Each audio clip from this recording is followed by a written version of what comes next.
All right, we are tapping. We are pausing on this episode because before we dive into it, I need to properly introduce Demi. So, in case you haven't met her or heard of her before, this is actually one of my incredible mentors, your biz coach, Demi.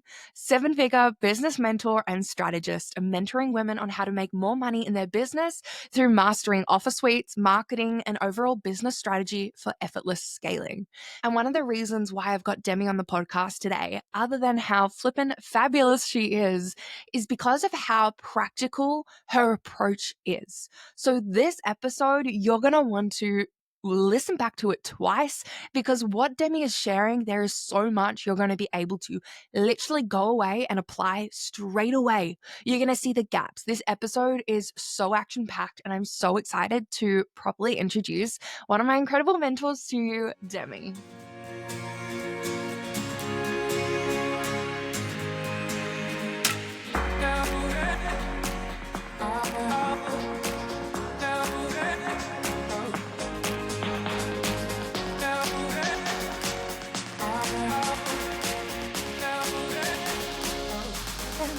All right. This is the best way to start my morning. I have one of my beautiful mentors, Demi, in the house Hello, today. I'm so happy to be welcome here. the This is going to be podcast. so much fun.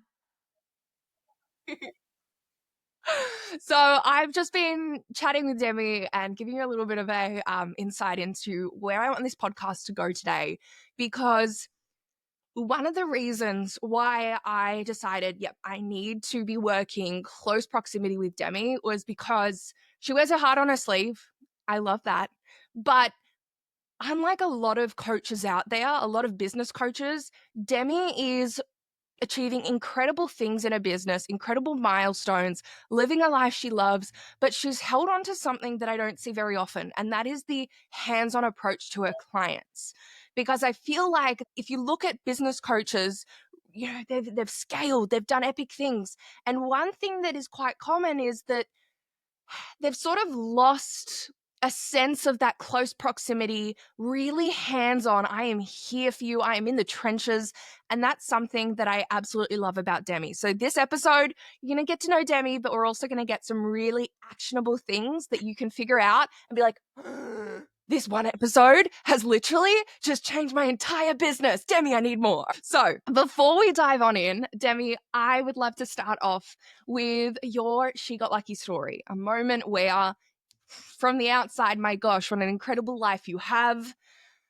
Someone may have diminished that down to, well, Demi, you just got lucky. Okay, amazing. Well, I'm so excited to dive in. I feel like there's a lot that I could say in regards to my story. I'll give you guys the quick Cliff Notes version of this, but I actually get that a lot, right? Of like, people think now when they look at my results and the business that I built, oh, it's easy for you. Oh, it's easy for you to invest because you have money now. Oh, it's easy for you to go launch that program because you have an audience. But I had to build all of those things from the very beginning. Like, I started where every single one of us starts, which is at ground zero. Nobody knew me, nobody trusted me. I had nothing.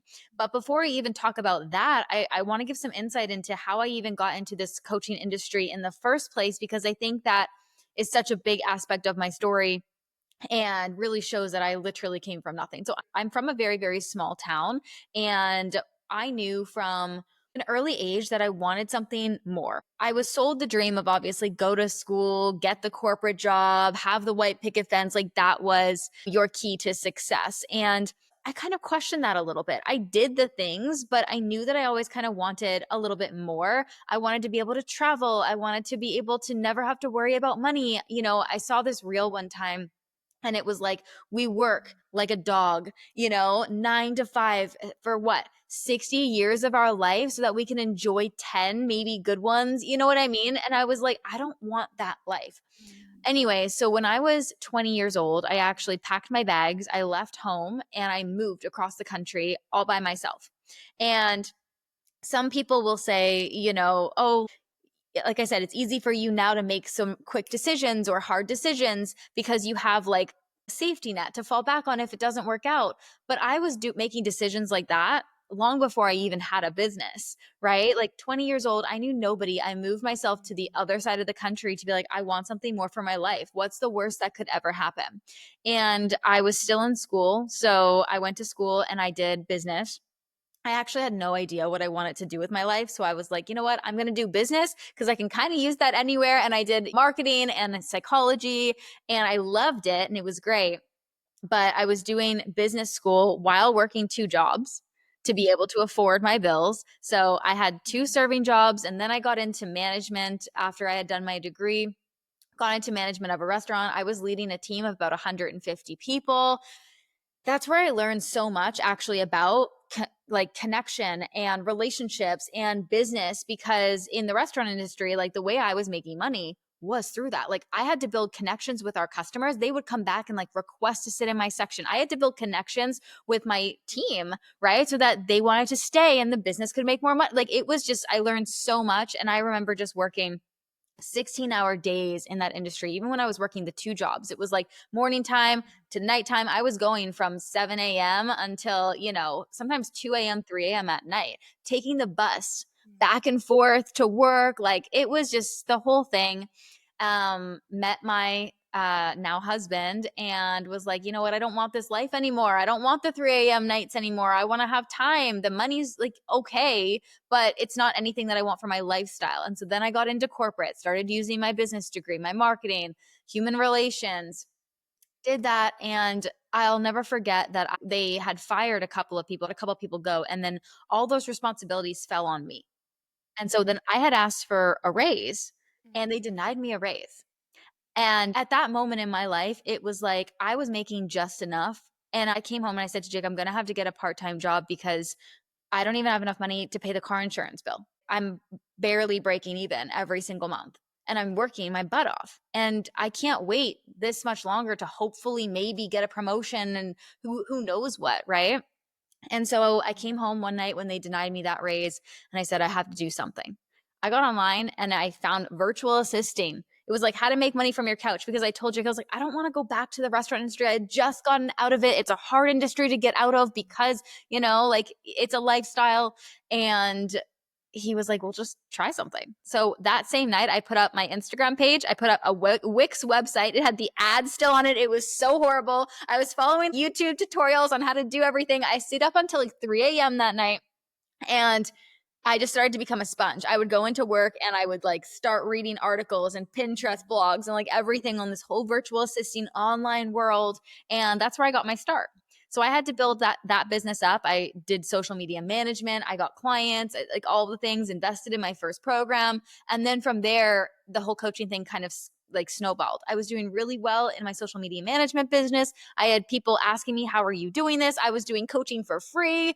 And then I just was like, well, why am I not charging for this? And I fell in love with mentorship and coaching, like seeing somebody else win after I told them how to do something. It was just amazing. And I started using my marketing background and bringing in different concepts and building up my frameworks and, all of the things. I went live every single day for an entire year. I did free masterclasses every month to prove my name. And then it all kind of snowballed from there. So when someone's like, oh, she just got lucky, it's like, not really. I literally had to go through everything and more to be able to get to this point and put in so much work, like the late nights, countless hours. I'm glad my husband didn't leave me because I didn't see him for about a year when I was building this. Like, things like that people don't see what it really took to build a lot of the time. They just look at the result. Yeah, absolutely. And isn't it funny how you look back and you're like, man, at the time, the restaurant job and managing, that was just Yeah. the next step to make ends meet. And you had so much, because something that I think is quite incredible is the retention of your clients, the ones who just keep on coming back. And well, back then you're like, I'm just working a job. And it's like, no, this is the beginning. This is the beginning of your biz coach, Demi. I really, really love that. And I want to dive straight on in to the gold because you've got so much of it. So, where to begin? That is the moment. That is the question. Okay. So, one thing I really love, Demi, is when we started working together, You had your eyes inside my business and you're like, all right, tell me everything and we're going to find the gaps. We're going to find the holes. We're going to find areas that we're going to work on immediately. So I would love to know people who are wanting to scale. Everywhere, people are saying you need to do this to scale, do this, and you'll scale to the next level, the next income. I would really love to know, what do you see out there people are saying you need to scale versus what you think people are missing that's actually going to allow them to really scale I love past this. a Okay, point that so doesn't I make think a lot of sense? people want to skip steps when it comes to scaling. They just want to go fast right off the bat. And I absolutely love that. But I think with true scaling, that is sustainable scaling, which is what I like to talk about, where it's like you can create income over and over again. You have a repeatable process, really does come from solid foundations. So when any client, it doesn't matter if they're making 7 figures already or they're making 10K a month, when they come and they work with me, I basically, what I do is take them through my Make Millions method, which is your foundations of scaling.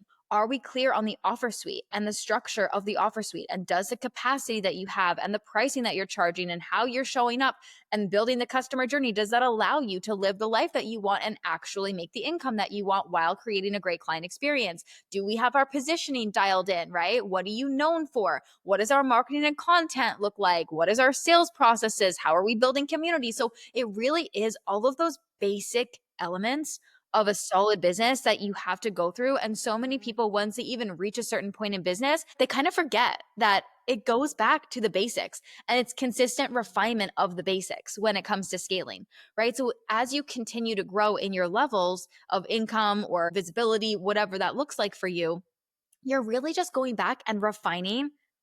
Okay, what are my offers looking like? How can I make them better? How can I make them more scalable? Is there something I add in here? And how can I fill more bums and seats? So you're really just refining at every level. There's not some magic scaling strategy that is all of a sudden going to take you to 100K months, 200K months, whatever it is. It really just comes down to the basics. But people get so in their ego that they kind of forget it. And it's like, oh, well, yeah, that was working so well for me when I started, or I did that a year ago and I haven't connected with my community in like a hot second. Maybe I should bring that back. I'm like, yeah, look at the things that work for you in the past. What have you stopped doing? Go back and implement that back into your business, maybe at a different level or a refined way, but the same concepts, bring them back. And I think as well for yourself, what has been, bring back to the basics when you've been at, because all right, correct me here, right? You've been hitting multiple six figures consistently for This how April long? marks our third consecutive year at 6 figure cash months, which is insane. We are not always at multi 6 figure months. They kind of fluctuate. Like, January was 260, February was 180. We were back up to 220 in March, but it kind of fluctuates. It's still very sustainable. And anytime there is a dip, it's mostly a strategic dip. But yeah, I would say you're right on it's been very, very sustainable for us. Yeah, and for you, what has been the biggest difference for you hitting this consistency versus perhaps 30K There's a or lot. 50K? You're like, Alicia, it's an hour. Like, I what? I think realistically at 30 to 50K, I wasn't 100% seeing myself as the CEO of my business. And I was still really in it. And now I love to be in it with my clients, but I at 30 to 50K was trying to do that with everybody. And now at 100 to 200K a month, like I'm selective with who actually gets that sort of intimate support with me. And that is my mastermind and that is my private clients, right? So that support that I love to give, I didn't have to like do away with it or put a red line through it in order to scale. I just had to be more selective about who was actually coming in and getting that time. So that was one thing, I think that I will say, again, like you look back on your journey and I'm glad that I had that way about me even at 30 to 50K months and I was helping everybody because it really did help my results. It helped my clients. It helped build me up to this place where I had so much credibility in all of those aspects. But obviously those things can't always come with you when you're trying to scale, right? So I had to really look at, even going deeper with developing client experience and frameworks and making sure that even clients that were coming into my world that didn't necessarily have all of that back and forth access with me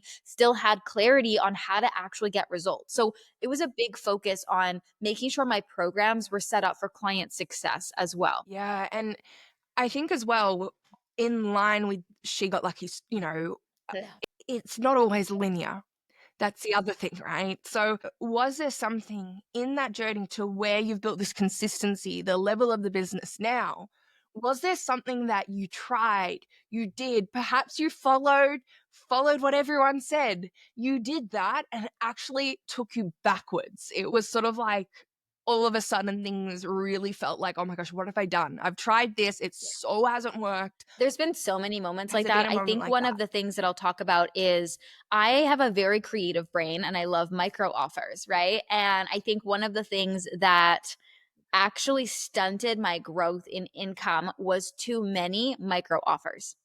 I was launching micro offers month after month after month. And I've been told by mentors and stuff that I had, like, this is the way we do it. And you have to do it this way. And, you're so creative and you can come up with all these things. And it was good for a moment. But not only did that came a point where I was like, I don't have the capacity to create another new program right now. It also stunted the momentum that I felt in my business because what I ended up doing was creating a program where you get access to everything. Love that. But what I noticed was everybody that was always buying my micro programs then bought access to everything. The next time I launched a micro program, nobody bought. Like two people that bought. And I was like, Mm. wait, what's happening here? And then I was like, oh, wait, everybody that normally buys from me is already buying from me. So there was a point where I had been focused on repeat customers, which is amazing, but I wasn't focused on bringing new leads into the business because I didn't really see that I needed them because every single month before I had an offer that gave everybody everything, people were just buying. So I was like, oh, if I launch this, 30 people are going to join. Awesome. Cool. 50 people are going to join. Awesome. Cool. Didn't think about it. And I had forgotten the whole top of funnel marketing piece of my business. So no new people were being targeted or even nurtured. It was just the repeats, repeats, repeats. And while I love repeat clients, we love them, right? You almost have to be focused on both. So I did see my income initially dip for a little while because I had nobody new buying from me. Yeah. And in way of new people buying from you, right? Like, let's talk about content because that's another area of your many expertise. So, what would you say that when you see, because I think there's this big conversation at the moment about educational content versus authority, showing up to educate, showing up as a coach versus showing up as an authority and activating people. And I would love to get your stance on this and perhaps even your stance and perhaps how you would recommend people shift the way they're creating their Yeah, I content love this. to So I support actually that teach something stance. called the lightning speed buyer journey, and there's 6 different elements of this. And so every single post that I create has these 6 elements in it, where it's like your hook, you set the context, you're pre-handling objections, you are educating, but you're not really giving the how, you're more educating on the what, right? Changes to make, your process, those sorts of things. You're Yes. sharing social proof, and then of course you have some sort of call to action. When it comes to, I believe in authoritative content, but I also don't believe educational content is quote unquote dead. Right? I think that the way to go about educational content is no longer tips and tricks. 3 ways to do this, 5 things you need in order to do this. Like, that's all great, but that's also so said and done and boring. And if you want to attract like higher level clients, like most people do, they're not necessarily drawn to that style of content. What they are drawn to in regards to educational content is education on your process, is education on your opinions. Why do you believe what you believe? Educate on that, right? Educate on how you actually got a client a specific result. Oh, when Sally Sue came to me, she was at this point in my business. Here's the framework. Here are the steps and the process that I actually took her through, what we focused on in order for her to get that result. Cool. You want to work on these things with me? Amazing. You can join this offer, right? Right. So it's less about education in that regard and more about education on the process. Now, the other thing that I would say to anybody listening is that if you are at a point in business where you are feeling like you do need to nurture your ideal clients a little bit more, doing lives are probably one of the best ways that you can create that educational content from a very authoritative standpoint. Because when somebody's reading your tips and tricks content, you can't necessarily get into as much detail as you would like in the carousel post, even a 90-second reel, right? Because there's so much more depth to you and what you need to say, and for people to really feel that you know your shit, basically. Sorry. Are we allowed to swear here? Yes. I forgot to ask. But basically people like need to know that you know your shit. So one of the things that like I always talk about that blew up my business was I did lives every single day for a year. And on those lives, I would showcase my expertise because people would come in, they'd ask me a question. I would say, boom, boom, boom, this is what you got to do. And it would put me in that authoritative standpoint, but I was always also selling. So you can educate, but you should not switch out. Like people go to this place of like, well, I should educate 3 times so then I can sell. Right? And I'm like, you don't need permission to go and sell. Mm, You don't need to give so many educational posts before you can then go and sell. You should be selling while you're educating because that's how you actually build the authority, right? And I think the other aspect about that too, I'm sorry, yes. I could go on forever, but when you're educating, don't just give the tips and the tricks. Talk about how you're developing that in your program. So if I was Mm, to get on and maybe say something about content, let's just say it's a lightning speed buyer journey that I just talked to you about. I actually teach this in one of my programs called Carousel Conversion. It's helped my clients create X, Y, and Z results. Boom, boom, boom. So then you can kind of go on to your next point. So you're almost selling within the education. And that helps convert so much better than if you yes. were to just get on and educate. And I can absolutely advocate carousel conversion. Very, very good. I'm going to get the link from Demi, specific link to that as well to put in the show notes because it is a must have. I freaking love it. So I think this is really brilliant. And I really, really do agree because I remember, Demi, that I've been following you for a while. I don't even remember where I found you, but I remember it was a time when you were working quite closely with Madison. And I think it was perhaps maybe in like, there a time where you were Yep. focusing quite heavily on launches? Okay, yes, yeah. So that's definitely where I found you. Then obviously we were inside a mastermind together and I got to see your heart. I got to see how you navigate through, all sorts of things in business behind the scenes.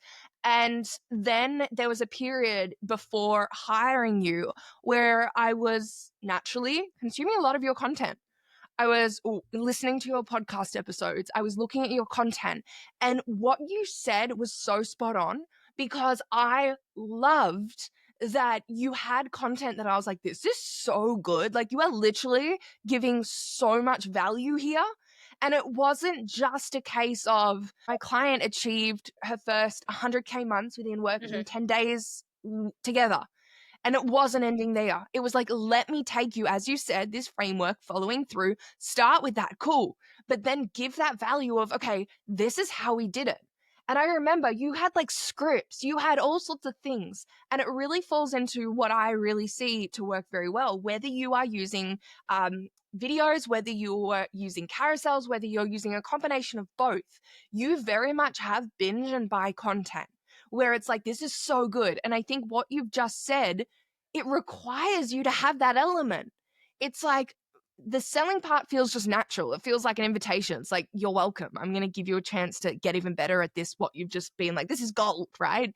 But you actually have that value. And without that sort of educational value positioned in the way that you spoke about, I don't think that like I reckon I'd still be working with you because of the back work and things that I'd had with you.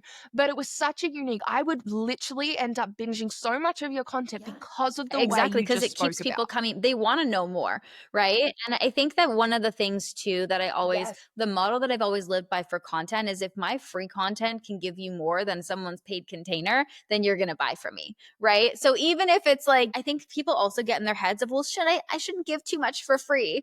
I'm like, "Actually, you can give a lot for free. You just have to make sure you're selling on the back end of it and your freebies, they don't just stop there, right? It's not just free value. There's a gap in between what someone's getting for free and then what they get in your paid offers, why they need to join the paid, right? And as long as that gap is clear in your content, people are always going to want to buy. Yeah, and as well on that, I really do find that when people pay attention, you could be giving very similar value, like, for example, carousel conversion. There is probably, if you went through a lot of your carousels where you're giving value, you probably break down quite a lot of it, right? But people would not have the same attention and would not still give it like, okay, let me go apply it because I just got this free value and I just paid nothing. There's an element to that.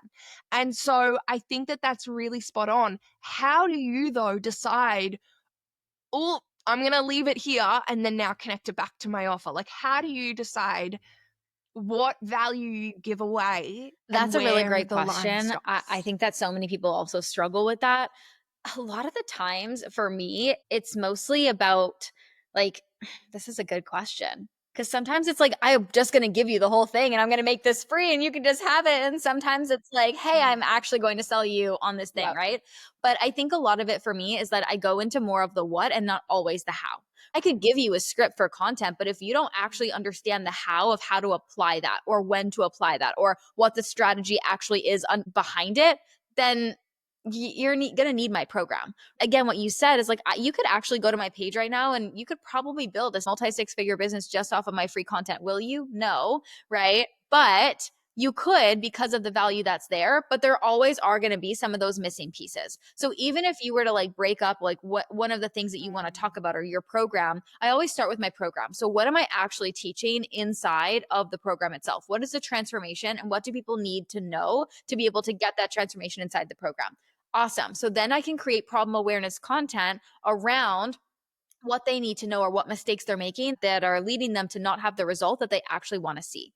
Awesome. Let me give them one little piece of the pie, one little piece of the puzzle, their first step, right? If I know my program is 6 steps, let me give them their first step, right? In the content, cool. You could even go ham and teach all about the first step if you wanted, but they're not going to see the overall transformation unless they have the full system. So one of the things that you could also do if you have a framework or if you have like a specific step-by-step process that you're taking clients through, if you teach on that first element and then you say, in order to get the full transformation, you need A, B, C, D, E, and F, this is where you get it in this program, they're again going to be more likely to buy because they've already learned step one. So you've kind of already gotten them over that hump.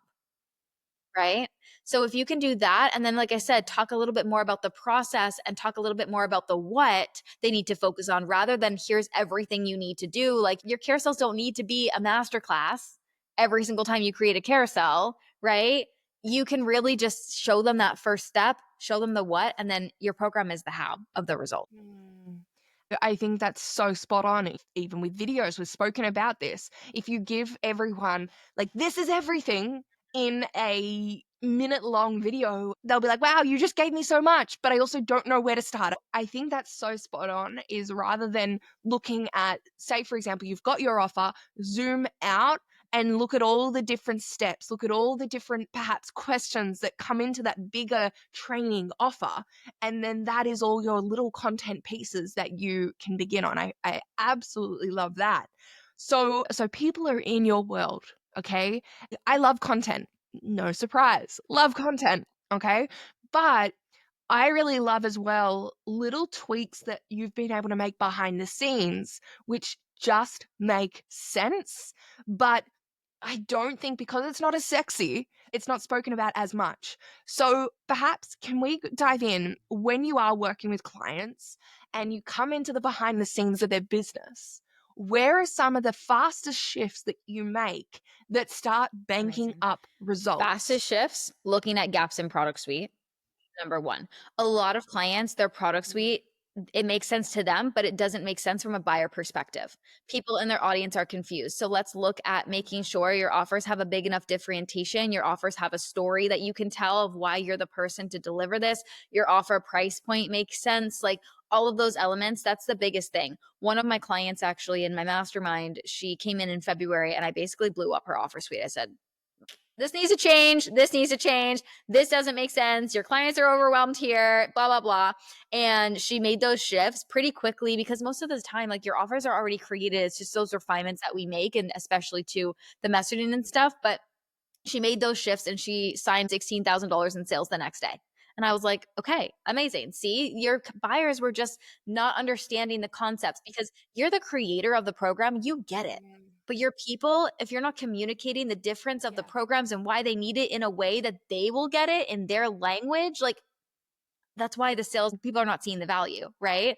Like everyone thinks that their offer is a no brainer, right? Everyone thinks my offer is the best thing that's on the internet. Why are people not getting it? And then they get frustrated at their audience. But most of the time, it's because their offer suite for who each offer is actually for and why each person needs to be in it and the connection piece to why they are the person to teach that offer. And then you put that into your messaging. It's actually not as clear to the audience as you might think. So the first thing that we can tweak for the more immediate turnaround for sales would be the offer suite, and then making sure the messaging for those offers is like spot on specific for the ideal client. I really love this. And I think like far out, this episode's literally like jump on into this episode and literally like from content, from your offer suite, from the fun, everything is in this episode. You're welcome, Demi, welcome, hello. Okay, so the flow, right? Even there, someone joins a low ticket offer and they're very exciting. It's easy to almost get very stuck in them. And because lots of people can join, they're very easy to enter. How do you shift it in your clients' businesses? How would you shift it? Someone who's listening right now, they've got quite a few low ticket offers, but are struggling to fill out their I would high ask, ticket who offers. are you creating that low ticket offer for?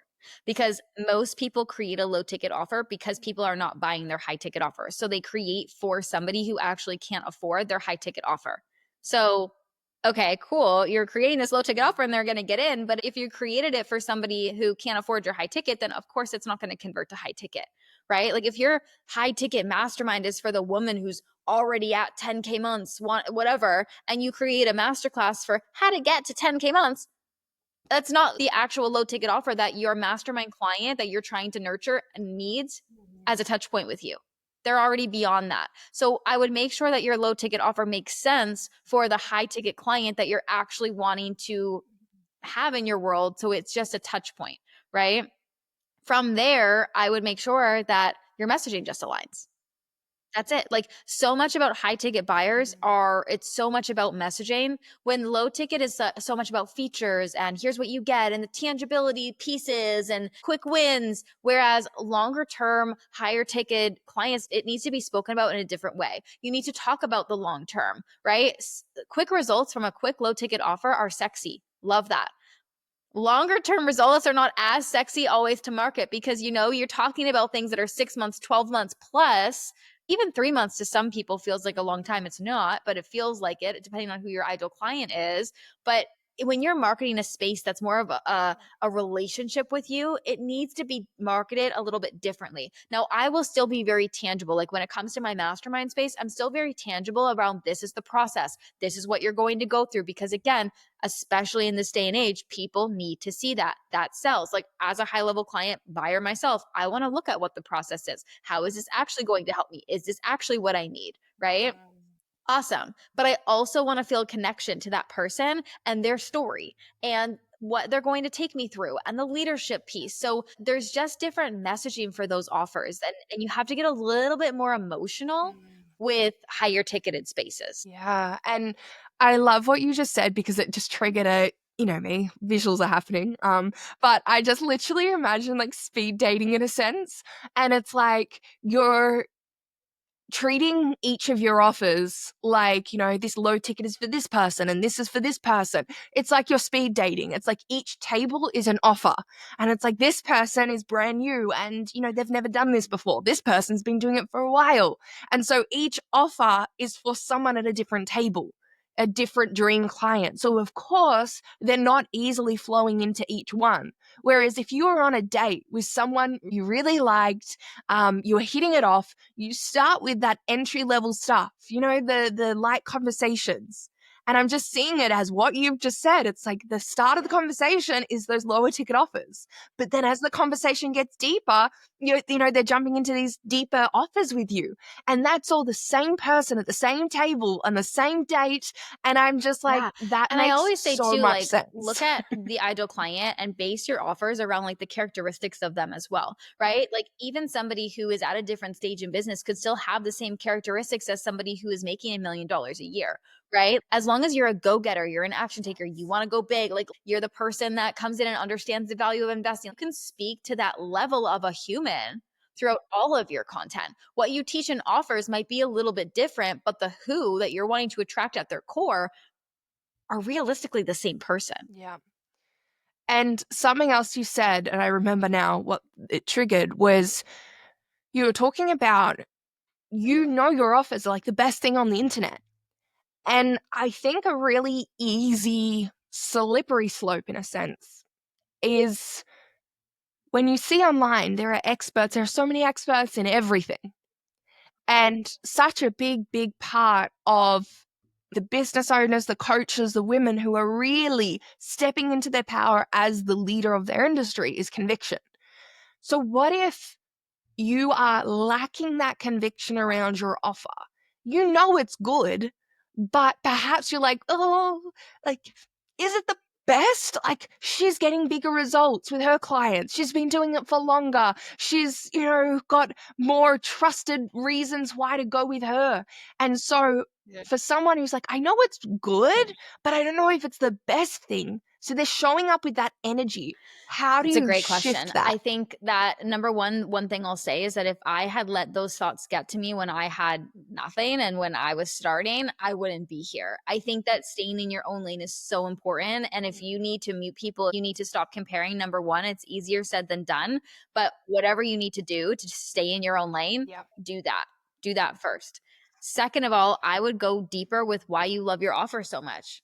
Why do you know your offer is amazing? Like, hype yourself up. What is the story behind your offer? Because anyone could be a social media expert, let's just say, but not everybody has your story, right? So this is why I talk to my clients so much about developing signature methods and frameworks and things that they can get known for, because that is where so much of the connection stems from. And, there are so many offers out there that kind of relatively can do the same thing. But then at the end of the day, the biggest thing that's going to differentiate you is also your story, right? So when I share stories about, like, if I was creating a program, let's say around launching, I could share stories back from 2020 where it was like, people used to call me the launch queen. I launched every single month. I did this thing, and I can connect based on the story. And this is why I'm the person to create and help you inside of this offer. So when you can get really clear on why you, and what your process is and why your process is the way that it is. It's not something you put in fucking chat GPT that said, break me down a process for this. It's not something that you just pulled from another program and copied. Like, what is your actual process and why do you know that it gets results? Because when you can explain why you're doing something or why something is a certain way inside of your program, that will also differentiate. That's also going to build that trust and credibility. So sometimes it's just about going inner and asking yourself those questions as to, like, yes, I'm the person because of this. And just staying in your own lane and not being afraid either to, like, hype yourself up on social media. Like what you were saying, the people that have the conviction, they're out there and they're literally saying, my offer is the best. Here's why. Like, they are unapologetic about it. They're so in their own lane. And I think that so many people need to kind of go that route and just own their shit so much more. People would be making so much more money if they just owned how freaking good they were at what they did. Yeah, I love this, and I can't wait to listen back to this episode because there's so much in it. I really love this, and I also really just love, like, you see them, and if only you could, you listening, if only you could see yourself in the eyes of, your coach or your favorite client or, the people who know you, the people who see you, then you would easily be making so much more money. You would be feeling so much better in your power. There's so much there. What are perhaps some things that you have done? You've just mentioned, coming back to the story behind your offer, what are some things, like some easy ways that you can shift back into Look your at all of power the in a people that you've sense? already helped and look at how far you've already come. So many people just discredit, right? They're like, well, I haven't reached that goal yet, so I'm not good enough. Or I haven't done this yet, so I need to work harder. I'm not there yet. But I'm like, well, look at how much you've already accomplished. Like, I had those days too where I'm like, I'm not there yet. I need to go bigger. I have those thoughts too. I'm human. But it's like those days where I can bring it back to, like, okay, let's actually look at the facts here. I've done this. I've done this. My clients are doing this. I'm helping people. And, like, there's so much life ahead of me. Pull up a Gary Vee post. If you need some inspiration for you got time, go stalk Gary Vee. He is my morning inspiration. I listen to him when I'm having my coffee. It hypes me up for the day. It brings me back to, like, ground zero. Love Gary Vee. He will tell you, you're 80, you still have time. Like, and he makes it just, you're only 30. Oh my God, you're a baby. Like, and you look at what you've done so far, right? Give yourself credit for how far you've already come. Look at you a year ago. Go back to your archives. Go back to your archives and look at how you were showing up a year ago, 2 years ago, whatever it was at the beginning, and be proud of, like, look at that growth. Get yourself back. So Definitely love a bit of Gary V. But in way of what you've just said, okay, and I think that it's super easy to lose yourself in this world where we see what success looks like she's doing this, she's doing that. In order to reach that next level, I need to do that. And it can really feel very stifling. I feel like I've hit sort of like a dead end. I feel like the only way that I'm going to reach that next thing is by doing what everyone else is doing right now. And it might be running live events. It might be, running retreats. It might be doing the mastermind. And it's such an easy way because when you feel like, oh, I feel like I've sort of like squeezed this lemon as much as I can right now, and I feel like I'm ready for something new. I feel like there's something else, but I don't know what it is. And you do go and look, and it's sort of like, oh, that feels nice, and can get a little bit caught in the ego. How have you stayed so strong in what is actually so important to you? Not let the ego take control, but really allowed you to stay on track even when things have probably like that period with the launch queen. You probably were like, okay, well, what's next? I'm not sure, but I don't really want to get lost I in think for other me, it's so people's much about journeys. like trial and error. But the biggest question that I always come back to is like, what's going to make me actually happy? And before I jump into anything, I'm just being real with myself. Is this actually what I want? Or that person that you're comparing yourself, do you actually want the life that they live? Do you actually want the business that they have? Or do you just like the shiny number that they're putting on the screen? Right? Because there's a million and one ways you can create that for yourself. It doesn't have to be their way. There are lots of times where I look at business owners and I'm like, they have an amazing business. That's so cool. But then I look at the things that they're actually doing and I'm like, well, I don't want to do that. I don't want to spend 50 grand a month on ads. I don't want to have events where they stress me out and I like to be home. I don't want to do, you know what I mean? Like there are so many things or ways that I could do something, but it doesn't have to be my way. And so profit is not worth your peace, number one, right? So if there's anything that's happening in my business that I don't like anymore, or I want to change, or I'm not 100% aligned with, fix it. Because you, at the end of the day, my biggest concern is I want you to be happy. It doesn't matter how much money you make. The money literally doesn't matter. I've made 100 grand. I've made 200 grand. It does in a single month. It literally doesn't matter unless you're happy. I've made 50 grand a month when I was absolutely miserable. I've made 50 grand a month when I was absolutely happy. It literally doesn't matter how much money you're making if you're not happy, right? So as you go through this journey, just come back to like, what makes you happy? What do you really want? Go there. And so many people, like I said, they try to skip these steps. They just go. And I love action. Don't get me wrong. I love fast action, but I love fast action when it has intention and you've actually like taken a second to sit on your decision first and then implement. Yeah, and I, as someone who has absolutely sacrificed her peace for profit, um, it's something that sadly a lot of women I find go through that. They're like, when I was making, so much, like there was a point where they're like, I was making so much money, but I was so unhappy behind the scenes. And it really required them to sort of like step Yeah. back, almost restart in a way.